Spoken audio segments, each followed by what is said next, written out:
தவறான சூழ்நிலைகளையும் தவறான நண்பர்களையும் தவறான இடங்களையும் தவிர்க்க வேண்டும். இது ரொம்ப முக்கியமான காரியம். தவறான இந்த ஆள்கிட்ட போனால் நான் என்ன பண்ணிடுவேன், தப்பு செஞ்சிருவேன் அப்படின்னா அந்த ஆளை என்ன பண்ணிடலாம், தவிர்த்திடலாம். இந்த இடத்துக்கு போனால் நான் என்ன பண்ணிடுவேன், தப்பு பண்ணிடுவேன் அப்படின்னா அந்த ஆளை தவிர்த்திடலாம். தாவீது ஐடியெல்லாம் இருந்தான் பார்த்தீங்களா, முடிச்சிட்டான் வாழ்க்கையை. ரெண்டு விஷயம் நம்மளை சாவடிச்சிடும். ஒன்று, உனக்கு நான் எல்லா உதவியும் செய்கிறேன் அப்படின்னு சொல்லும்போது ஒரு பெண் என்ன பண்ணுறா, நம்ம வேலைக்கே போக வேண்டியது இல்லைடா, அவன் நமக்கு எல்லாமே செய்கிறான், அங்கே விழுந்துருவோம்.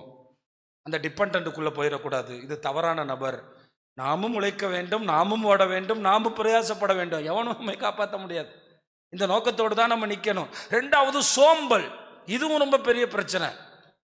இது ஒரு தவறான காரியம். இந்த சோம்பேறித்தனமா இருந்து இருந்து இருந்து இருந்தா அவன்கிட்ட கேட்டு பாருங்க, ஒரு நாள் சும்மா இருந்தேன் எவ்வளவு தப்பு பண்ணேன்னு ஒரு டைரியில் எழுத சொல்லுங்க. இந்த சோம்பேறித்தனம், தவறான நபர்கள் நம்மளை ஆசீர்வதிப்பாங்கன்னு நம்புற இடம், இதெல்லாம் ரொம்ப மோசமான இடம். இதுக்கு தொடக்கத்தில் என்ன கொடுக்கக்கூடாது, இடம் கொடுக்கக்கூடாது. தவறான நபர்கிட்ட ஏவாள் பேசினதுலே முடிஞ்சு போச்சு. அவன் நினைக்கிறான் நம்ம தேவனை போல் ஆயிடலான்னு, அங்கே அவுட் ஆயிட்டா. பேசாம தாவீது யுத்தம் பண்ணிட்டு இருந்தாருன்னா பச்சைபால் பிரச்சனையில் என்ன பண்ணியிருக்க மாட்டார், மாட்டியிருக்க மாட்டார். அவர் சும்மா இருந்தார், வேடிக்கை பார்த்தார், பொழுது போகாமல் இருந்தார். அங்கே யுத்தம் காரசாரமாக நடக்குது. அங்கே இதை யோசிக்க வேண்டிய இடமே இருக்காது. அதனால தான் நம்ம யார் ஒருவன் தனியாக இருக்க விரும்புகிறானோ, தனியாக வர்றான் போகிறானாலும் அவன் வேற ஏதோ பிரச்சனை. விசுவாசிகளோட ஐக்கியம் நமக்கு ஒரு ஃப்ரெண்டு இருக்கான், ரொம்ப நல்ல விசுவாசி, ரொம்ப நல்ல தேவ மனுஷன்.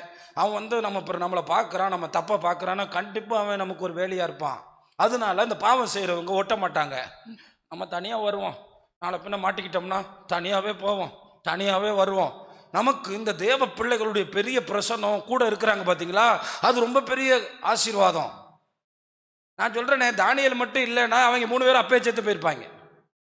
சாத்ராக் மேஷாக் ஆபேத்நேகோ அப்பே மாட்டிருப்பாங்க, அப்பே சாப்பிட்டுருப்பாங்க. ஆனால் தானியேல் பொழைச்சிருப்பான்.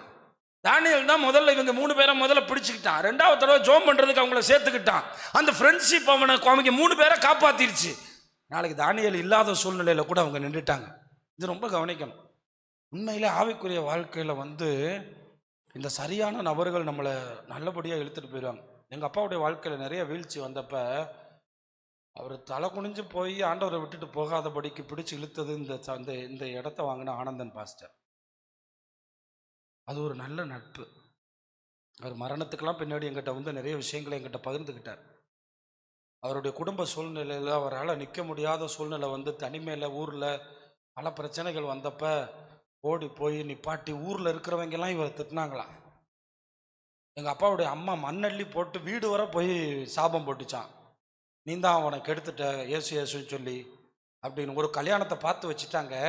அந்த கல்யாணத்தை முடிக்கிறதுக்காக எல்லா திட்டமும் பண்ணும்போது இவர் இடையில புகுந்துட்டு, இவ்வளவு தூரம் இயேசுக்காக இப்படி போறியா, இவ்வளவு தூரம் நீ இயேசுக்காக இப்படி நீ வாழ போறியா?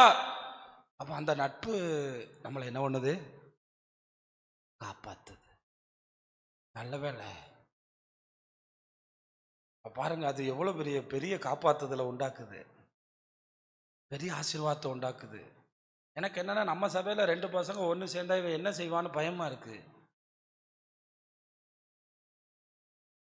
தம்பி இது நல்லது இல்லடா அப்படின்னு. நீங்கள் தனியாக மொபைலை வச்சுக்கிட்டே ஒரு ரூமில் இருந்தீங்கன்னா உங்களுக்கு அதில் இன்டர்நெட்டும் இருந்தால் நீங்கள் எவ்வளோ கவனமாக இருக்க வேண்டியவங்க. உங்களுக்கு அதுக்கான மெச்சூரிட்டி இருக்கா, அதுக்காக வளர்ந்துருக்கீங்களா, நீங்கள் எதுக்குள்ளே போகணும் போகக்கூடாதுன்னு உங்களுக்கு தெரியுமா, உங்கள் வாழ்க்கை எப்படிப்பட்டதா இருக்கு, நீங்கள் எவ்வளோ பெரிய இடத்துக்கு போக வேண்டியவங்க, இதை நீங்கள் காத்துக்கிட்டு உங்கள் எதிர்காலத்தை பாழாக்காமல் பார்த்துக்கிறணும்.